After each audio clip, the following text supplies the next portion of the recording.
Welcome to RFI TV news. Rajampet TDP incharge Chamarthi Jaganmohan Raju శనివారం తన కార్యాలయంలో మీడియా సమావేశం నిర్వహించారు.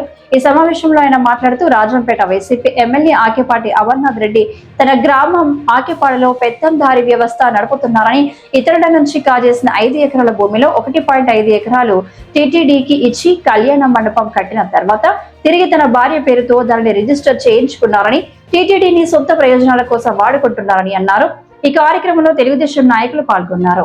ఇవాళ వైసీపీ నాయకులకి ప్రజల సొమ్ము సరిపోక దేవుళ్లను కూడా దోచుకున్నటువంటి పరిస్థితి. ప్రజల సొమ్మును దేవుళ్ల సొమ్మును కూడా దోచుకొని ఇవాళ తమ తప్పులు బయటపడుతున్నాయన్నటువంటి నెపంతో అల్లరి చేసేటటువంటి పరిస్థితి ఇవాళ రాష్ట్రంలో నెలకొని ఉంది. వైసీపీ వాళ్ళు చేసేటటువంటి గగ్గోలుకి మేము కొన్ని ప్రశ్నలు వేయాలనుకుంటున్నాం. సాక్షాత్తు మీ YCP MLA, Rajampet YCP MLA Amarnath Reddy గారు వైసీపీ ప్రభుత్వంలో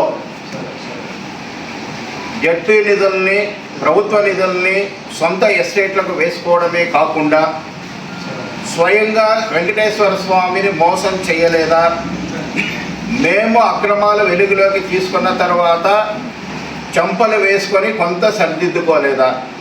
తప్పు ఇక్కడ రుజువు కాలేదా అని మేము ప్రశ్నిస్తున్నాం. వివరాల్లోకి వెళ్తే ఆకేపాటి అమర్నాథ్ రెడ్డి గారు పెత్తందారి వ్యవస్థ నడుపుతున్నటువంటి ఆకేపాటి గ్రామంలో 56/1 సర్వే నెంబర్ కింద 5 ఎకరాలకి మ్యుటేషన్ సంపాదించాడు, పాస్బుక్ సంపాదించాడు. మేము ఒకటి అడుగుతున్నాం, ఈ 56/1 సర్వే నెంబర్లో 5 ఎకరాల స్థలం మీకు ఏ విధంగా సంక్రమించింది? దానికి ఎక్కడ కూడా ప్రభుత్వ రికార్డులు లేవు. రెండవది, ఎవరిదో కాజేసినటువంటి 5 ఎకరాల భూమిలో మీరు 2021 సంవత్సరంలో డాక్యుమెంట్ నెంబర్ 2096 రూపంలో 1.5 ఎకరాలు సాక్షాత్ వెంకటేశ్వర స్వామికి మీరు రిజిస్ట్రేషన్ చేయలేదా?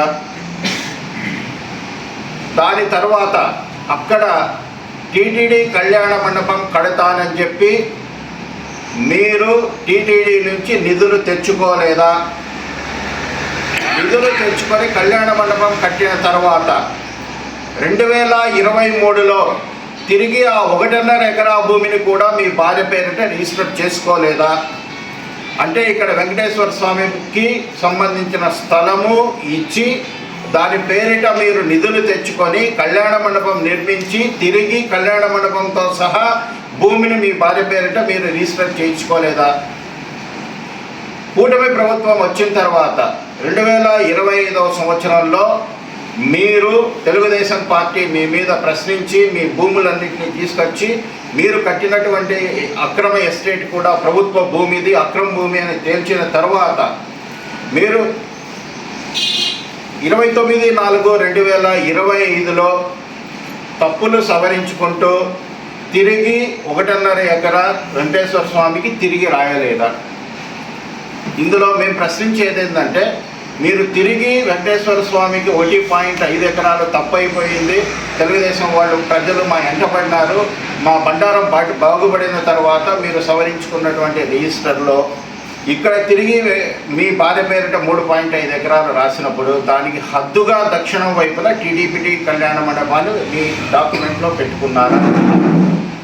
అంటే అక్కడ అక్రమంగా ఎవరికి తెలియకుండా మీరు టీటీడీ నిధులను దోచుకోవాలని టీటీడీ కళ్యాణ మండపం కట్టారు. ఇప్పుడు ఆ టీటీడీ కళ్యాణ మండపం ప్రజలకు అందుబాటులో ఉందా? మీ ఎస్టేట్ కాంపౌండ్లోనే ఉందా?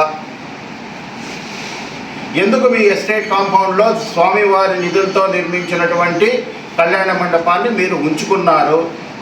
అంటే సొంత ప్రయోజనాల కోసం మీరు టీటీడీ డబ్బుల్ని, టీటీడీ ఆదాయాన్ని మీరు పెట్టుకోవట్లేదా?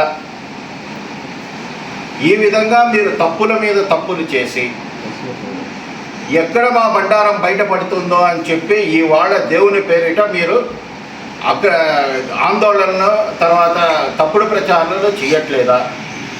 దొంగతనాలు చేసి దొంగతనం బయటపడిన తర్వాత కూడా మేము దొంగతనం చేయలేదని చెప్పేటటువంటి నిస్సగ్గు ప్రవర్తన అనేటువంటిది వైసీపీ వాళ్ళు మానుకోవాలి. ఇంకా మీరు మాట్లాడితే మీ అక్రమాలన్నీ కూడా ఇంకా చాలా బయటికి వస్తాయి. ప్రజా కోర్టులో ఇదే విధంగా మిమ్మల్ని ఆల్రెడీ శిక్షించి 11 స్థానాలకు పరిమితం చేశారు. ఇదే విధంగా మీరు ఆ తప్పుడు ప్రచారాలతో గ్లోబల్ ప్రచారాలతో కనుక ఇదే విధంగా కొనసాగిస్తే మీ పార్టీని బంగాళాఖాతంలో కలిపేది నిజము అని చెప్పి తెలియజేస్తున్నాను.